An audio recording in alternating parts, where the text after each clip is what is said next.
strategy into digital twins a specialised path for mining's future? Yeah.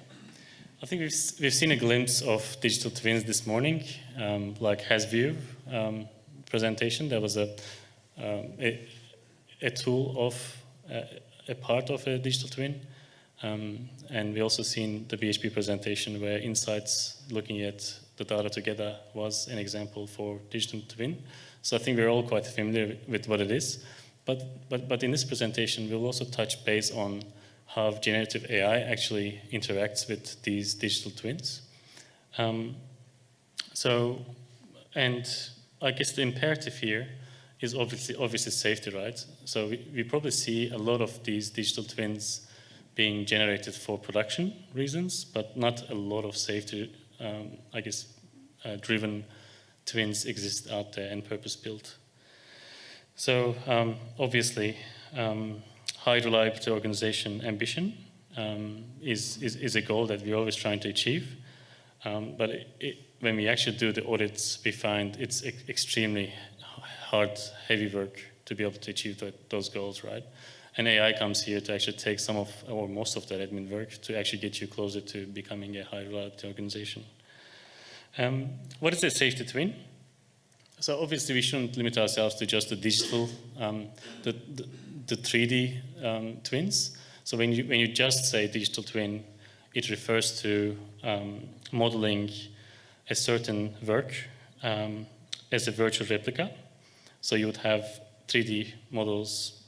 You can actually augment yourself into your digital environment and make basically a model of exactly what you're doing at a given time, which is relatively slightly hard in mining, but we have a massive opportunity to create knowledge twins, so knowledge safety twins. And basically we can automate compliance reporting, audit trails, training, extremely easy. And I've got some examples on those coming up. Very similar to the slide that I've seen on the BHP from Manartha. Basically, we can now integrate all of this information, including CCTVs, mine plans, survey plans. So all of these 3D multimodal voice, video, text, all of that information can be joined in one database or one system. That drives, I guess, delivers a live risk model that can actually think safety first and warn us. And why should we do this? So basically, proactive hazard detection instead of reactive reaction. Continuous compliance. So you can have, for example, the tool that we're building now, you can have a safety alert comes up in Queensland. And if you're working in the New South Wales mine and have this system, you can easily get a live audit of all of your health and safety management system documents, and it will tell you exactly which part of your system needs to change with this new alert anywhere in the world that you subscribe to. And the tool does basically audit compliance on your system continuously. Cost savings, so reducing rework, downtime, and any fines, but also cultural shift from bias management to actually data-driven safety decisions. And how do we achieve it? Our model is extremely simple. So we have the core platform where you actually have your infrastructure, the backbone that you'll keep your databases. And you might have all of these already, which you probably are. And then you can actually introduce additional cool gadgets and toys and telemetrics, which you might already have as well. One of them would be like fleet management system or CCTVs.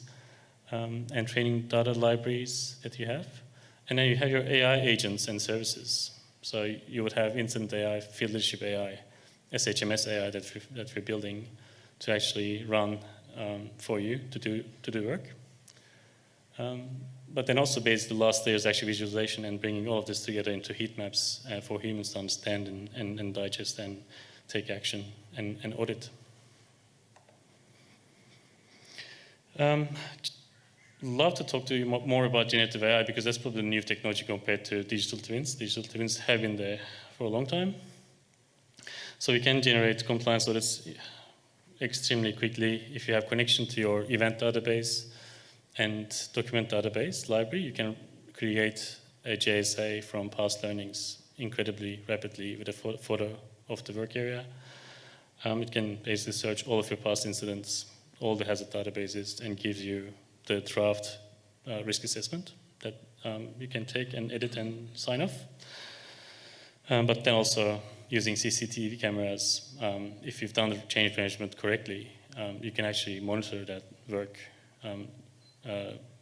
basically live using AI and highlight to the worker if they're doing something off against the procedure with certain tolerances, obviously. Yeah, benefits are huge, and richer content for training, faster risk assessment, and many, many other examples.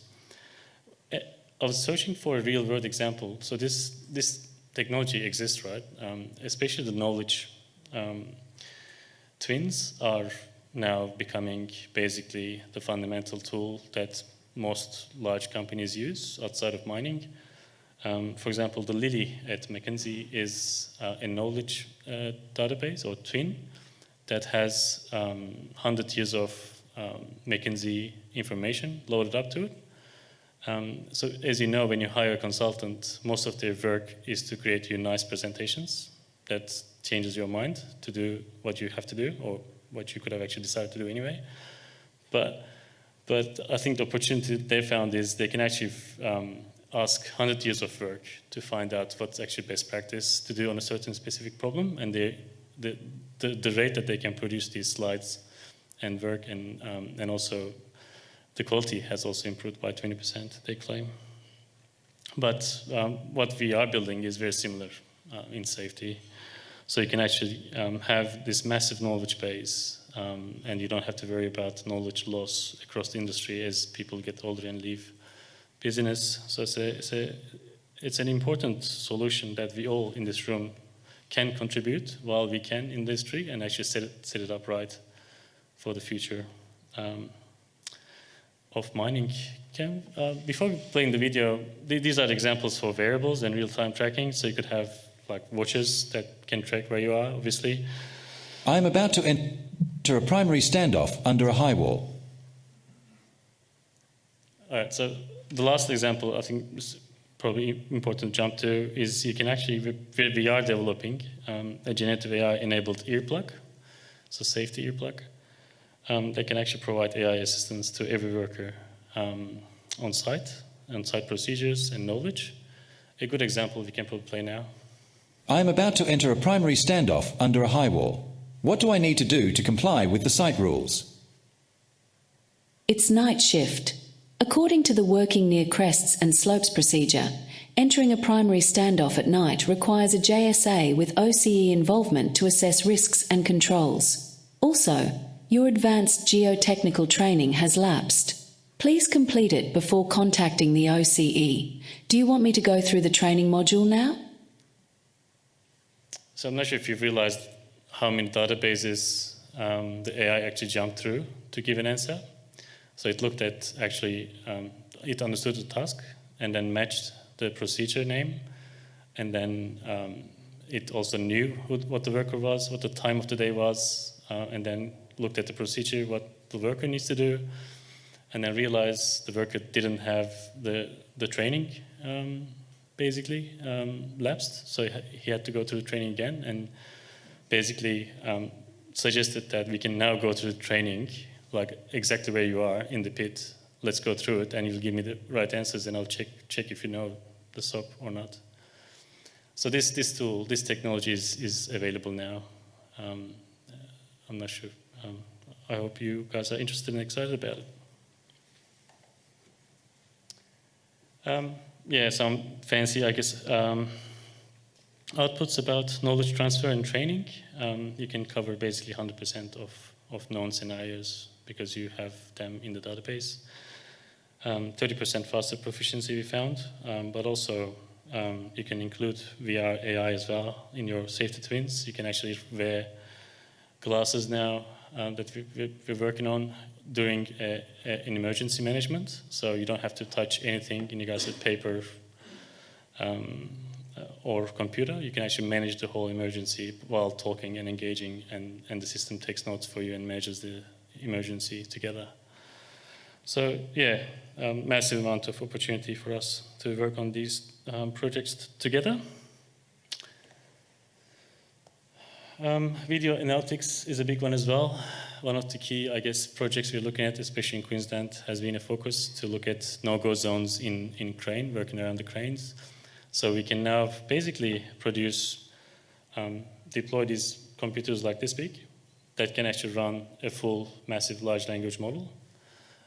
So you can actually place them anywhere in the pit, fully local, that can actually detect with a simple camera if the workers are inside a certain zone or not, and actually alarm. So the technology is becoming like a PPE, and we need to adopt it. Comprehensive risk modeling, obviously you can actually have those dashboards where the risk can be highlighted because you're combining multimodal data. That's pretty much the gist of this slide. And what we found in our work and research is the biggest opportunities to reduce time and efficiencies about audit trails, any regulatory reporting and compliance checks, inspection documents, and training records.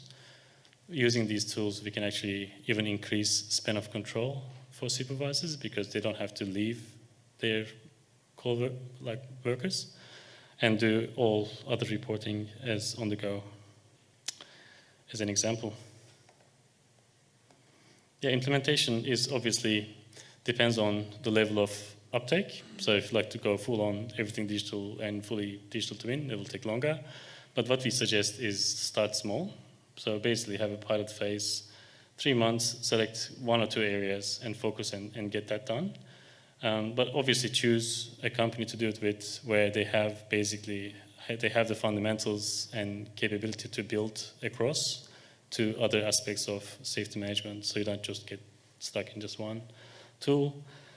Yeah, you can add, like after 8 months, you can start to add variables, start to add video understanding into your tools, and roll out dashboards, and those earplugs that you're talking about to your supervisors, and optimize and tune AI, and start looking at predictive analysis as well as you get to that maturity. Basically, this much technology comes with significant responsibility, and we'll need to make sure that that responsibility is respected, and ethical considerations and change management and safeguards are extremely important. And I think most of the work in this space will be in this area, actual change management and human management in bringing these technologies.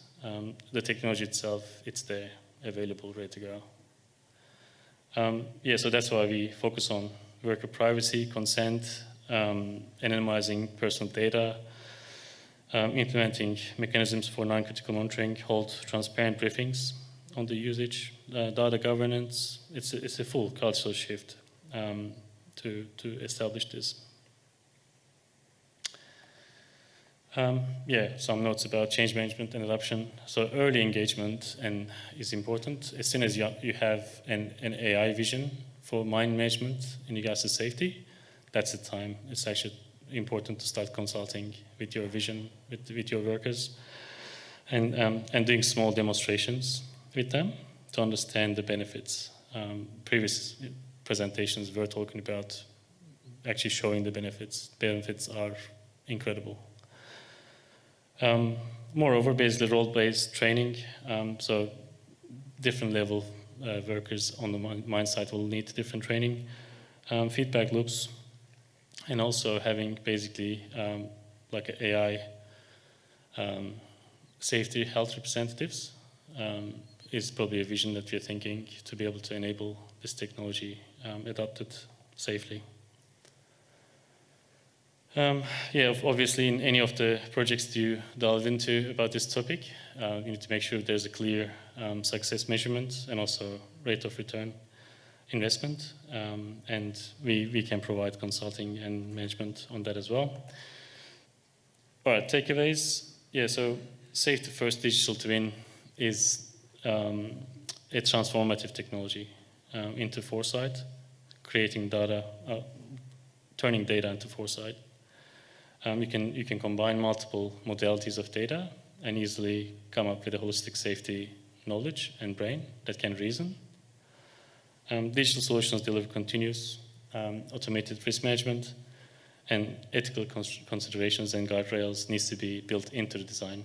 And start small, and then you can grow. Yeah, we are always happy to catch up after this session if you have any questions as well. We also have a small desk out there that are showcasing some of the tools. And so some of the tools that we are now building around this digital twin are these ones, and happy to chat about that as well, please. Any questions? Anything? Any questions on all of that? Surely.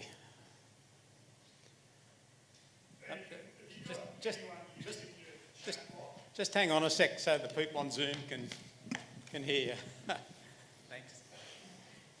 Thanks. Ekin, have you got anyone using or trialling the chatbot feature that you played? Yeah, so we actually have a free available chatbot. It's called MineGuard-AI.com. So anyone can go in there. That's just a free show-off of what we can do. That website has a connection to all Queensland legislation in mining, and you can actually have a chat with the legislation. And it took us a while to develop that because of hallucination risks with AI. So we had to actually be extremely careful and complex in how we built that tool.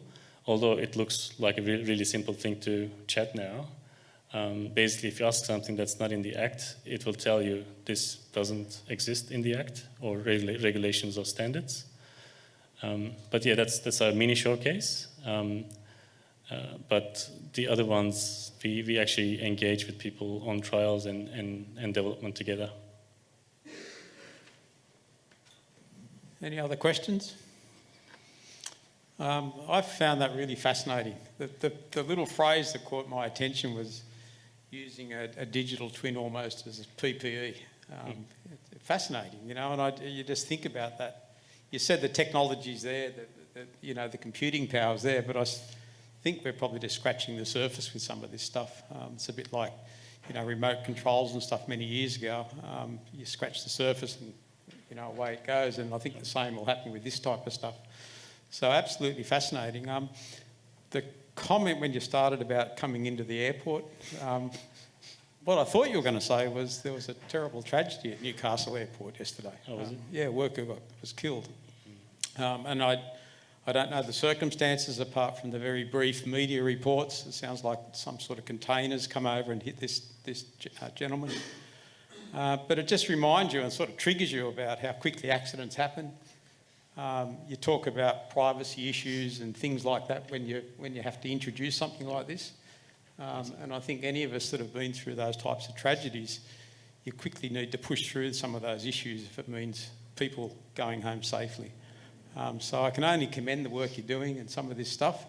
I'll be really interested to see where some of this stuff lands in 5 years' time and what we're looking at in 5 years' time, because it really is incredible stuff, and we're moving really, really quickly down the AI path.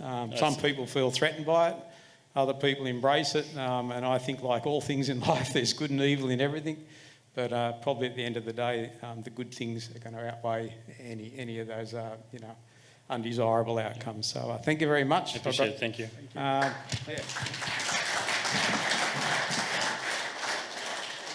So we've got afternoon tea. We'll be back in here at 2:30. And I've got some presents for you. Oh, thank you. Thank you. Ready?